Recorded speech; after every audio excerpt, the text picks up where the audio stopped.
அனைத்துலக ஆன்மீக அன்பர்களுக்கு அடியேனின் வணக்கம். அடியேன் உங்கள் ஜோதிட சேவகன் புருஷோத்தமன். எல்லோரும் எப்படி இருக்கீங்க? ரொம்ப நாள் கழிச்சு நம்ம மீட் பண்ணுறோம், சரிங்களா? எல்லோரும் இப்போ என்ன பார்த்தீங்கன்னா, யூடியூப்பில் நிறைய யூடியூப் சேனல்ஸில் பார்த்தீங்கன்னா உங்களுக்கு வந்து ஜோதிட பலன் நிறைய பேர் சொல்லிகிட்டு இருக்காங்க. அடியேன் உங்களுக்கு என்ன தகவல் இன்றைக்கி நம்ம சொல்ல போகிறோம் அப்படின்னு பார்த்தோன்னா, வருகின்ற ஆடி மாதம், சரிங்களா? ஆடி மாதம் எல்லாருக்கும் எப்படி இருக்குது அப்படின்ற விஷயத்தை பற்றி தான் இன்றைக்கி நம்ம பகிர்ந்துக்க போகிறோம். ஆடி மாதம்னால என்னங்க? ஸோ ஆடி மாதம்னு பார்த்தீங்கன்னா எல்லாருமே சொல்லுவாங்க, அம்மனுக்கு கூழ் ஊற்றுறது, சரிங்களா? ஸோ வீடு மாறக்கூடாது அப்படின்னு சொல்லுவாங்க. அப்புறம் நிறைய நோய் நொடிகள்லாம் வரும்னு சொல்லுவாங்க. எல்லா இடத்துல பார்த்தீங்கன்னா அக்னி சட்டி எடுக்கிறது, சரிங்களா? இது மாதிரி விஷயங்கள் தான் வந்து ரொம்ப பிரபலமாகவே இருக்கும். இந்த காலகட்டத்தில் பார்த்தீங்கன்னா நம்ம யாருமே வந்து பார்த்தீங்கன்னா ஒரு சுபமான நிகழ்ச்சிக்கு எதுவும் செய்ய மாட்டாங்க, சரிங்களா?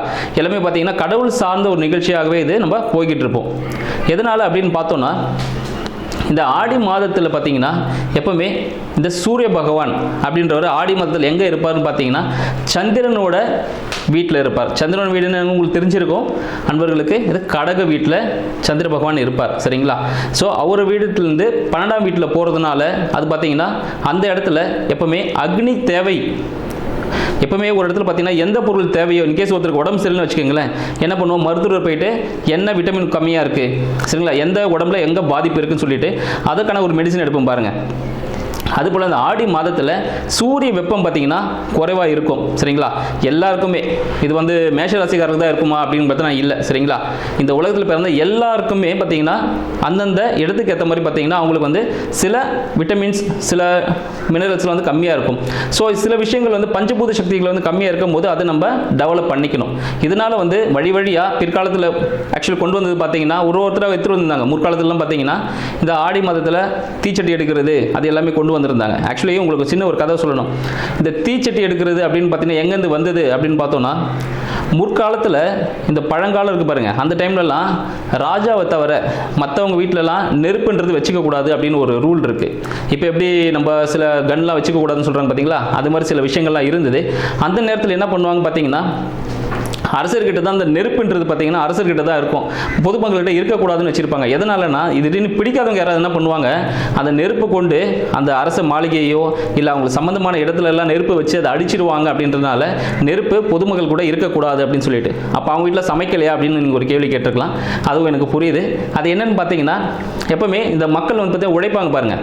அவங்க உழைச்சி முடிச்சுட்டு ஈவினிங் ஒரு 6 மணிக்கு, இப்போ நம்மலாம் நைட்டு 10 மணிக்கெலாம் சாப்பிட்டுட்டு இருக்கோம். ஆனால் பொதுவாகவே மக்கள் உழைக்கும் வர்க்கம், சரிங்களா, நம்ம விவசாயிகள்லாம் எப்படி சாப்பிட்றோம் பார்த்தீங்கன்னா ஒரு 6 மணிக்கு, ஒரு 7 மணிக்கெலாம் படுத்துருவாங்க. அப்போ இந்த 6 மணிக்கு என்ன பண்ணுவாங்க, இந்த ஒரு இடத்துல பார்த்தீங்கன்னா ஊருக்கு ஒதுக்குப்புறமாக ஒரு நெருப்பு மட்டும் மூட்டிட்டு, சரிங்களா, அது 24 மணி நேரமும் அணையாமல் பாதுகாக்கிறதுக்கு 2 காவலாளியும் போட்டு வச்சுருப்பாங்களாம். அந்த காவலாளிகளுக்கு என்ன வேலைன்னு பார்த்தீங்கன்னா, ஈவினிங் 6 மணி ஆயிடுச்சுன்னா ஒரு 5 மணிக்கு ஒரு அக்னி சட்டியில் அந்த நெருப்பை போட்டுட்டு ஒரு வீடு வழியாக எடுத்துகிட்டு போவாங்களாம், தெரு வழியாக நெருப்பு எடுத்துகிட்டு வந்திருக்கேன்ட்டு. அதுக்குள்ளே இந்த வேலைக்கு போயிட்டு வந்தவங்க சமைக்கிறதுக்காக எல்லா பாத்திரத்தையும் ரெடி பண்ணி வச்சுருப்பாங்களாம். இங்கே வந்ததும் இப்போ எப்படி நம்ம டேக்ஸ் கட்டுறோம் பாருங்கள், அதுபோல் அந்த காலத்துலேயே இருந்திருக்கு. அப்போ என்ன பண்ணுவாங்க, அதுக்கு பதில் கொஞ்சம் பணமோ அவங்ககிட்ட பொருளை கொடுத்து அந்த நெருப்பை கொஞ்சம் அந்த கங்குன்னு சொல்லுவாங்க பாருங்கள், அதை வாங்கி வச்சுட்டு சமைக்கிற வேலையை பார்ப்பாங்களாம். அது மாதிரி சமைக்கும் போது பார்த்தீங்கன்னா அதை சமைச்சு முடிச்சதும் அதை என்ன பண்ணுவாங்க, திருப்பி முடிச்சிட்டோம், அது சமைச்சு முடிச்சதுக்கப்புறமா எல்லாருமே அந்த நெருப்பை அணைச்சிடணும். இதை செக் பண்ணுறதுக்கு ஒரு 7 டைமிங் கொடுப்பாங்களா. அதுக்கப்புறமா ஒருத்தர் வந்து இந்த காவலாளி வந்து எல்லார் வீட்டிலும் அணைச்சாச்சான்னு செக் பண்ணிட்டு போவாராம். இது காலங்காலமாக நடந்துட்டு இருந்தது. இந்த விஷயத்தால தான் பார்த்தீங்கன்னா இந்த அக்னி சட்டியை கையில் கொண்டு போவாங்க. அது ஒரு பாரம்பரிய வழக்கமாக கொண்டு வந்தாங்க. அப்புறம் சில காலம் கழி என்ன ஆச்சுன்னு பார்த்தீங்கன்னா, அரசர் வந்து கொஞ்சம் டெவலப் ஆகிட்டோம் பார்த்தீங்களா, நம்ம அது போல் டெவலப் ஆகும்போது ஒவ்வொருத்தரும் வச்சுக்கலாம் அப்படின்னு சொல்லியிருந்தாங்க. ஆனால் நம்மளோட பாரம்பரிய மக்கள் இந்த அக்னி சட்டியை கையில் கொண்டு போயிருந்தாங்க பாருங்கள், அதை அம்மனுக்கு தான் படைப்பாங்க, சரிங்களா? அது அம்மன் கோவில் வெளியே தான் வந்து அந்த 24 மணி நேரமும் அந்த அக்னி சட்டி எரிஞ்சிக்கிட்டே இருக்குமா எப்பவுமே, அதை அணையக்கூடாதுன்றதுக்காக. அதை பாரம்பரியமாக இப்போ கொண்டு வந்து எல்லா அம்மன் கோவில்லையும் இந்த அக்னி சட்டி ஏந்துறது அப்படின்ற ஒரு விஷயம் வந்திருக்கு. ஐயா, அடுத்து நம்ம என்ன ராசி பார்க்க போகிறோம் அப்படின்னு பார்த்தோன்னா, நம்ம தனுசு ராசி பற்றிய ஒரு ஜோதிட தகவல்களை பார்க்க போகிறோம். இந்த ஆடி மாதம் உங்களுக்கு எத்தகைய சிறப்பை கொடுக்கக்கூடியது, அது சாதகமாக பாதகமாக அப்படின்னு நம்ம பார்க்க போகிறோம். இந்த ஆடி மாதத்தில் தனுசு ராசிக்கு அவரோட அதிபதி, தனுசின் அதிபதி குரு பகவான் பார்த்தீங்கன்னா மிதுனத்திலிருந்து டைரெக்டாக தனுசை பார்த்துட்டு இருக்காரு. இது ஒரு நல்ல அமைப்பான்னு கேட்டிங்கன்னா நல்ல அமைப்பே தான், சரிங்களா? ஸோ திருமண காலம் கை கூட கூடிய ஒரு அமைப்பு தனுசு ராசிக்காரர்களுக்கு நிச்சயம் உண்டுங்க இந்த காலகட்டத்தில், சரிங்களா? திருமணம் பண்ணுறதோ நம்ம பார்த்தீங்கன்னா உடனே ஆடி மாதத்திலே கல்யாணம் பண்ணக்கூடாது. ஆடி மாதம் முடிஞ்சதுக்கப்புறமா நீங்கள் பண்ணிக்கலாம்.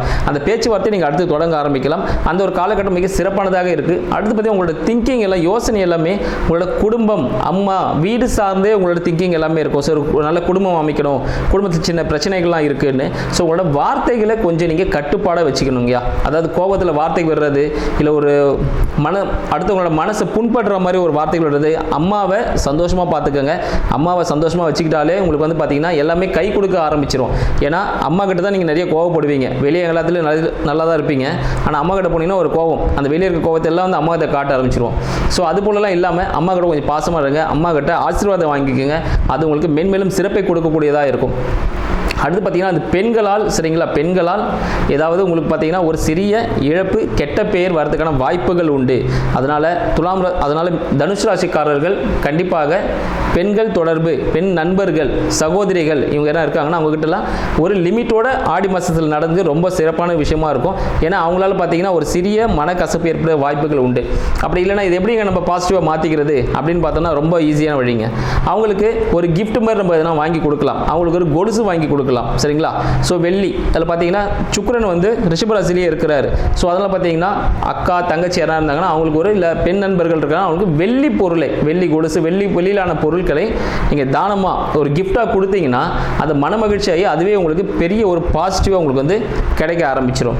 அடுத்து பார்த்து சரி தொழில் நம்மளுக்கு எப்படி இருக்கும் அப்படின்னு பார்த்தோன்னா, தொழில் பார்த்தீங்கன்னா கொஞ்சம் இக்கட்டான நிலை தான் போயிட்டு இருக்கும். இந்த ஆடி மாதத்தில் அவங்களோட தொழில்கள்லாம் பார்த்தீங்கன்னா கொஞ்சம் முடக்கும், சரிங்களா.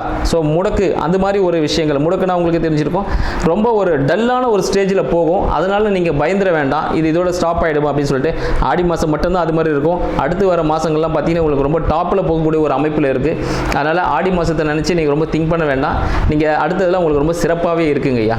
சரி அப்பா அம்மாக்கெல்லாம் எப்படி இருக்கும் இந்த ஆடி மாதத்தில்? சரி ஆடி மாதத்தில் அப்பா அம்மா இருக்குது, இல்லை கோயிலெலாம் போகலாமா அப்படின்னு பார்த்தீங்கன்னா, உங்களுக்கு வந்து நீங்கள் உங்கள் குலதெய்வம், சரிங்களா, உங்கள் இஷ்ட தெய்வ கோவிலுக்கு ஆடி மாதத்தை தவிர்க்கவும். ஏன்னா இஷ்ட தெய்வ கோவிலுக்கு ஆடி மாதம் போக வேண்டாம். ஏன் சொல்கிறோம் பார்த்தீங்கன்னா, சில பேர் குடும்பத்தோடு போவாங்க ஒரு கோவிலுக்கு, ஆனால் வரும்போது பார்த்தீங்கன்னா சண்டை போட்டுட்டு வருவாங்க. சிரிச்சுட்டே போயிருப்பாங்க, கோவிலுக்கு வரும்போது சண்டை போட்டு ஹஸ்பண்ட் ஒய்ஃப் சண்டை போட்டு வீட்டுக்கு வருவாங்க.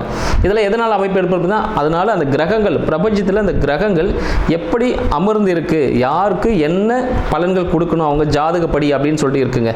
அதில் இந்த ஆடி மாதத்தில் தனுசு ராசிக்காரர்கள் அவங்களோட மனதுக்கு பிடித்த, சரிங்களா, அவங்களுக்கு இஷ்ட தெய்வம் சொல்லுவாங்க பாருங்கள், அந்த கோவிலுக்கு வந்து போகிறத அந்த ஆடி மாதம் மட்டும் தவிர்க்கவும். அப்படி சேர்ந்து போனீங்க, தனியாக உடனே போயிட்டு வாங்க, ஃபேமிலியோட கூட்டிட்டு போனீங்கன்னா வரும்போது ஒரு சண்டையோட தான் வருவீங்க, சரிங்களா. நம்ம இந்த விஷயத்தை தவிர்க்கிறது ரொம்ப நல்ல விஷயமா இருக்கும். இது போல பயனுள்ள அடுத்த தகவல்களை உங்களுக்கு அடுத்த நிகழ்ச்சி தருகிறேன். நன்றி.